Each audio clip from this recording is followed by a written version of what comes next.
भजन संहिता 91 में सुरक्षा है रोग से, महामारी से, दुर्घटना से और दुश्मन की हर योजना से। यह प्रार्थना हमें यह निश्चय देती है कि दुनिया में कोई भी विपत्ति क्यों ना हो, लेकिन वह हमारे करीब भी नहीं आ सकती। भजन संहिता 91 सुरक्षा के लिए दिया गया वह भजन है जिसका सहारा विश्वासी हजारों सालों से लेते आए हैं, जब भी खतरा उनके निकट था। परमेश्वर का वचन कहता है कि विश्वास सुनने से और सुनना परमेश्वर के वचन से होता है।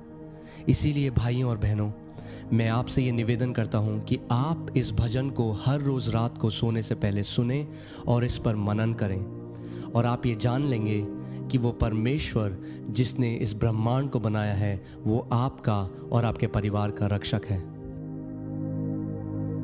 भजन संहिता 91। जो परम प्रधान के छाए हुए स्थान में बैठा रहे वह सर्वशक्तिमान की छाया में ठिकाना पाएगा। मैं यहोवा के विषय कहूंगा कि वह मेरा शरण स्थान और गढ़ है, वह मेरा परमेश्वर है, मैं उस पर भरोसा रखूंगा। वह तो मुझे बहेलिए के जाल से और महामारी से बचाएगा। वह मुझे अपने पंखों की आड़ में ले लेगा और मैं उसके परों के नीचे शरण पाऊंगा। उसकी सच्चाई मेरे लिए ढाल और झिलम ठहरेगी। मैं ना रात के भय से डरूंगा और ना उस तीर से जो दिन को उड़ता है, ना उस मरी से जो अंधेरे में फैलती है, और ना उस महारोग से जो दिन दोपहरी में उजाड़ता है। मेरे निकट 1000 और मेरे दाहिनी ओर 10,000 गिरेंगे, परंतु वह मेरे पास न आएगा। परंतु मैं अपनी आंखों से दृष्टि करूंगा और दुष्टों के अंत को देखूंगा। हे यहोवा, तू मेरा शरण स्थान ठहरा है। मैंने जो परम प्रधान को अपना धाम मान लिया है, इसीलिए कोई विपत्ति मुझ पर ना पड़ेगी, ना कोई दुख मेरे डेरे के निकट आएगा। क्योंकि वह अपने दूतों को मेरे निमित्त आज्ञा देगा कि जहां कहीं मैं जाऊं वे मेरी रक्षा करें। वे मुझको हाथों हाथ उठा लेंगे, ऐसा ना हो कि मेरे पांवों में पत्थर से ठेस लगे। मैं सिंह और नाग को कुचलूंगा, मैं जवान सिंह और अजगर को लताड़ूंगा। और परमेश्वर कहता है कि मैंने जो उससे स्नेह किया है, इसीलिए परमेश्वर मुझको छुड़ाएगा। परमेश्वर मुझको ऊंचे स्थान पर रखेगा, क्योंकि मैंने उसके नाम को जान लिया है। जब कभी मैं उसको पुकारूं, तब परमेश्वर मेरी सुनेगा। संकट में वह मेरे संग रहेगा, वह मुझको बचाकर मेरी महिमा बढ़ाएगा। परमेश्वर मुझको दीर्घायु से तृप्त करेगा और अपने किए हुए उद्धार का दर्शन दिखाएगा। आमीन।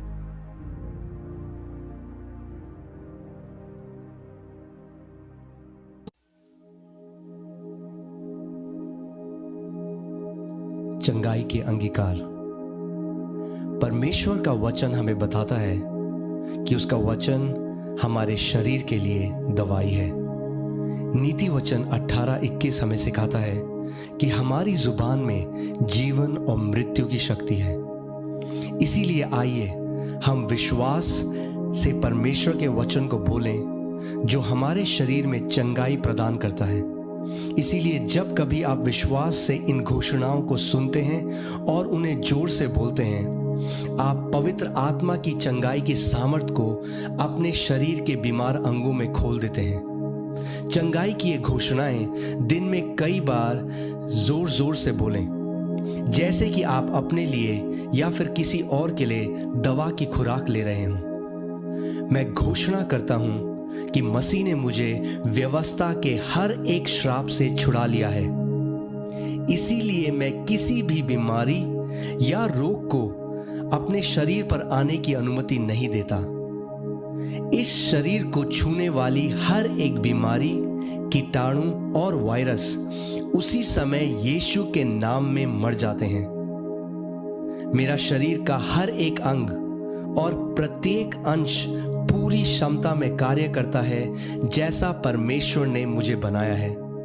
मैं यीशु के नाम में अपने शरीर में किसी भी तरह की खराबी की अनुमति नहीं देता। मैं परमेश्वर का पुत्र हूं और उसके वचनों पर ध्यान देता हूं। मैं अपने कानों को उसकी बातों पर लगाता हूं और मैं परमेश्वर के वचनों को अपनी दृष्टि से ओझल नहीं होने देता। मैं उन्हें अपने हृदय के बीच में रखता हूं क्योंकि वह मेरे लिए जीवन है।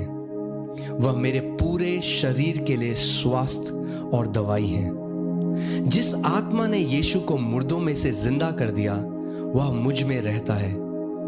जिसने मसीह यीशु को मुर्दों में से जिंदा कर दिया वह मेरे नश्वर शरीर को भी उसी आत्मा के द्वारा जीवन दे रहा है। इसीलिए मेरा हर एक अंग जो पीड़ित था इसी समय परमेश्वर की चंगाई को और परमेश्वर की पुनरुत्थान की सामर्थ को इसी समय प्राप्त कर रहा है। मैं अपने परमेश्वर यहोवा की सेवा करता हूं और वह मेरी रोटी और मेरे पानी को आशीष देता है और हर एक बीमारी को मुझसे दूर करता है। मैं अपने खानदान में होने वाले सारे रोगों से मुक्त हो गया हूं क्योंकि मेरे अंदर परमेश्वर का जीवन निरंतर बह रहा है। यीशु ने स्वयं मेरे अपराधों को और मेरी सारी बीमारियों को खुद पर उठा लिया। वह मेरे ही अधर्म के लिए कुचला गया, मेरी भलाई के लिए उस पर ताड़ना पड़ी और प्रभु यीशु मसीह के कोड़े खाने से मैं चंगा हो गया हूं। परमेश्वर ने अपना वचन भेजकर मुझे चंगा किया है और मुझे हर एक विनाश और विपत्ति से बचाया है। इसीलिए मेरे शरीर में हर एक रोग बाहर खदेड़ा जाता है और वह इसी समय जड़ से नाश हो जाता है। मैं अपने पूरे मन से परमेश्वर को धन्यवाद देता हूं और उसके किसी भी उपकार को नहीं भूलता। उसने मेरे सारे अधर्म को क्षमा किया है और मेरे सारे रोगों से मुझे चंगा किया है। धन्यवाद पिता। वही आत्मा जिसने प्रभु यीशु मसीह को मुर्दों में से जिंदा कर दिया वही पवित्र आत्मा मुझ में भी रहता है और वही पवित्र आत्मा इसी वक्त मुझे जीवन दे रहा है। मेरे शरीर में बीमारी का कोई स्थान नहीं है।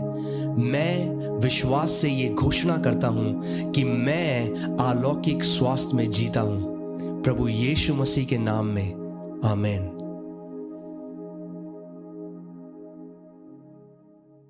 I am born of God.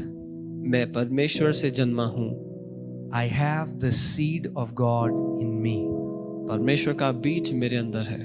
I am anointed. मैं अभिषिक्त हूँ। I am appointed. मैं चुना हुआ हूँ। I am deeply loved. मैं गहराई से प्रेम किया गया हूँ। I am blessed with every spiritual blessing in the heavenly places. मैं हर एक आत्मिक आशीष से आशीषित हूँ। I am chosen. मैं चुना गया हूँ। I am forgiven. मैं माफ किया गया हूँ। I am redeemed. मैं छुड़ाया गया हूँ। I am a new creation. मैं एक नई सृष्टि, एक नई बनावट हूँ। I am born of God. मैं परमेश्वर से उत्पन्न हुआ हूँ। Sin has no power over me. पाप का मेरे ऊपर कोई अधिकार नहीं। Death has no dominion over me. मृत्यु मुझ पर राज्य नहीं करती। I am the house of God. मैं परमेश्वर का घर हूँ।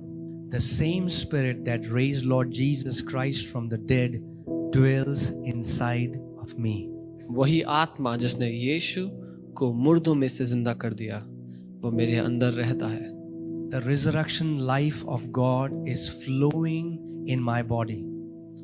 मौत को हरा देने वाला परमेश्वर का वो सामर्थ मेरे शरीर में बह रहा है। Every dead organ in my body is coming back to life right now. मेरे शरीर का हर एक मरा हुआ अंग इस समय वापस जीवित होता है। I am peaceful. मैं शांति से भरा हुआ हूँ। I am joyful. मैं आनंद से भरा हुआ हूँ। I am powerful. मैं सामर्थ्यशाली हूँ। I am victorious. मैं विजयी हूँ। I am as loved by Father as he loves Jesus. जितना पिता यीशु से प्यार करता है उतना वो मुझसे भी प्यार करता है। That is why I am seated with Christ in the heavenly places right now. इसीलिए मैं यीशु के साथ आत्मिक स्थानों में सिंहासन पर बैठा हूँ। My heart is healed. मेरा हृदय पूरी तरह चंगा है। I am a supernatural being. मैं एक अलौकिक व्यक्ति हूँ। Wherever I go, I release the life of God. मैं जहाँ कहीं जाता हूँ परमेश्वर के जीवन को उस जगह पर बहा देता हूँ। I use my words to build people and not to destroy them. मैं अपने मुंह की बातों से लोगों के जीवनों को संवारता और बनाता हूँ। I am a builder. मैं जीवनों को बनाने वाला हूँ। I am an influencer. मैं प्रभावशाली हूँ। I want you to focus on that indwelling presence inside of you. मैं चाहता हूँ उस उपस्थिति पे जो आपके अंदर वास करता है। Just start enjoying the presence of God, Christ in you. वो उपस्थिति जो हमेशा आपके अंदर बनी रहती है, मसीह जो आप में रहता है। Just fellowship with that indwelling presence of God in you. आप उस उपस्थिति के साथ सहभागिता करें, अपना ध्यान उसकी ओर रखें जो परमेश्वर की उपस्थिति आपके अंदर है। Jesus said, I will give you my rest. यीशु ने कहा, मैं तुम्हें अपना विश्राम देता हूँ, मैं तुम्हें विश्राम देता हूँ। Every false burden and every false responsibility is taken off from your shoulders right now. हर एक झूठा बोझ और फजूल की जिम्मेदारी, उसका बोझ आपके कंधों से इस समय उतार लिया गया है। I am precious. मैं कीमती हूँ। I am so precious to God. मैं परमेश्वर के लिए बहुत कीमती हूँ। I want you to release every tension, every worry, every depression right now. मैं चाहता हूँ हर एक तनाव, हर एक सताव, हर एक चिंता इस समय आप अपने मस्तिष्क से उतार दें। I want to tell you that you are safe. मैं आपको बता देना चाहता हूँ आप सुरक्षित हैं। Let Jesus take away every burden that you've been carrying for so long. अनुमति दें कि यीशु हर उस बोझ को अपने ऊपर ले ले जिसको आप बहुत समय से उठा के घूम रहे हैं। He said, my yoke is light. उसने कहा, मेरा बोझ हल्का है। My yoke is light. मेरा बोझ हल्का है। And it will give rest to your souls. और वो तुम्हारे प्राण को आराम देगा। Just receive rest in your souls right now. अपने प्राण में आप इस समय उस आराम को ग्रहण करें।